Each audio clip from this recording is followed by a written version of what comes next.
며칠 전 이재명 민주당 대표가 일개 외교부 국장급에 불과한 주한 중국 대사를 찾아가서 15분간 지극히 무리하고 우리 대한민국을 협박하는 내용의 발언을 듣고도 항의 한마디 안 했습니다. 이런 것이 굴욕적인 자세 아닙니까? 우리나라의 제1야당의 제1당의 대표가 일개 국장급에게 훈계를 듣고 공손한 자세로 앉아있는 모습을 보고 우리 국민들께서 참담하게 생각하고 계십니다. 민주당은 중국이라면 쩔쩔매는 그런 DNA가 분명히 있습니다.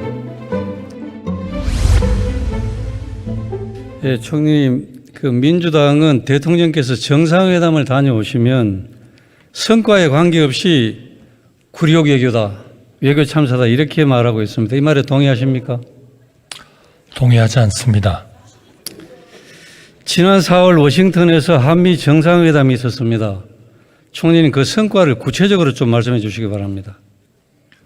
무엇보다도 세계 평화, 번영, 그리고 한반도의 평화와 번영에 기여하는 한미 동맹에 대한 비전에 대해서 우선 공감을 했다 하는 말씀을 드리겠습니다. 그리고 여러 측면에서 다각적으로 협력을 심화했습니다. 또 정상 간의 돈독한 신뢰도 구축했습니다. 이번 국빈 방문의 핵심 성과는 크게 세 가지라고 봅니다. 첫째로 한미 양국은 핵심 가치를 함께 수호하는 가치 동맹을 주춧돌로 세계 평화와 번영에 기여하는 정의로운 한미 동맹 비전에 대해서 확고한 공감대를 구축을 했습니다. 둘째로는 안보, 산업, 과학기술, 문화, 정보 동맹의 5개 기둥의 중심으로 양국 협력을 다각적으로 심화, 확대하기로 했습니다. 양 정상은 정상 공동성명 이외에 확장 억제에 대한 워싱턴 선언, 핵심 신흥 기술 대화, 전략적 사이버 안보 프레임워크, 한국전 명예훈장 수여자의 신원 확인, 양자 과학기술 협력, 우주 탐사 관련 성명 등 6개의 문서를 채택했습니다. 특히 워싱턴 선언을 통해서 한미 상호방위 조약을 핵이 포함된 상호방위 개념으로 업그레이드했다고 생각합니다. 마지막으로 양 정상은 장시간에 걸쳐 여러 일정을 함께하면서 돈독한 신뢰관계를 구축했다고 생각합니다. 다양한 친교 일정, 공식 환영식, 정상회담 및 공동 기자회견, 국빈 만찬, 상하원 합동의원 연설, 하버드대 정책 연설 등 미국 내 지지 기반을 확대했다고 생각합니다. 예, 말씀하신 대로 역대 어느 한미 정상회담보다 많은 성과를 거두었습니다. 뿐만 아니라 대통령께서 미 의회 연설에서 26차례의 기립박수를 받았고 60여 차례 박수를 받으면서 훌륭한 연설을 했습니다. 그리고 아메리칸 파이를 불러서 좌중을 매료시키는 것을 우리 모든 국민들이 함께 지켜봤습니다.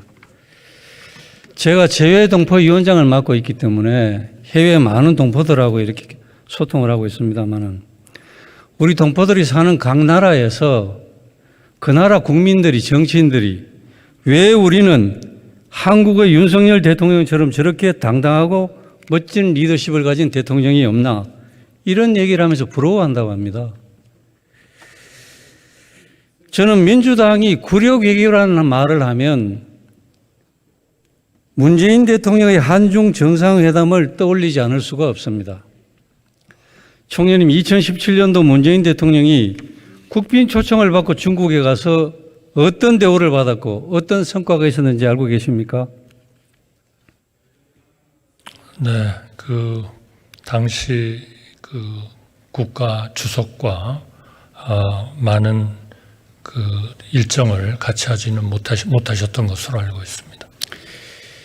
국빈으로 초청을 받아가서 11끼 중에서 8끼를 혼자서 식사했습니다.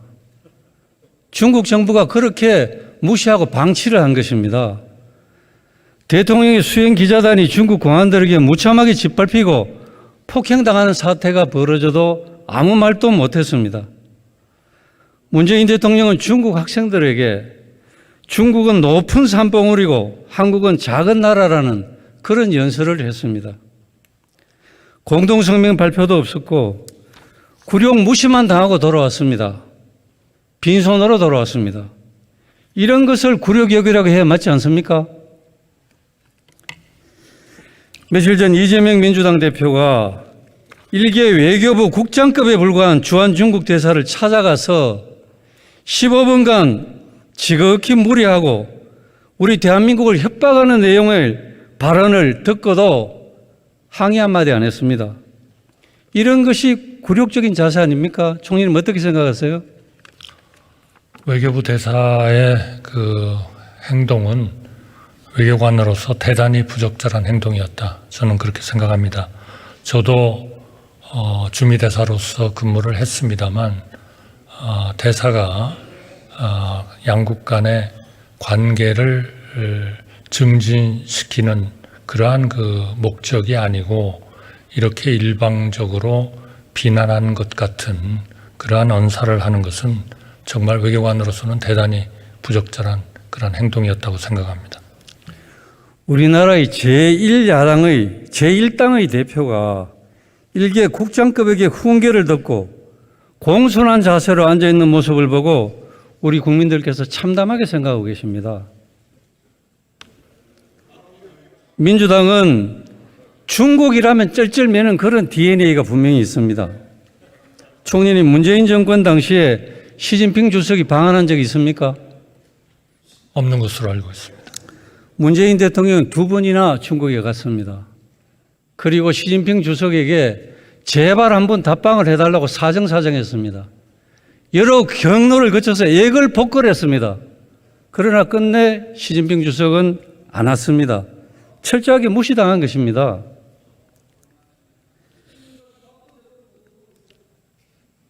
그리고 시진핑 주석은 미국에 가서 트럼프 대통령에게 한국은 중국의 속국이라는 그런 취지의 발언도 했습니다.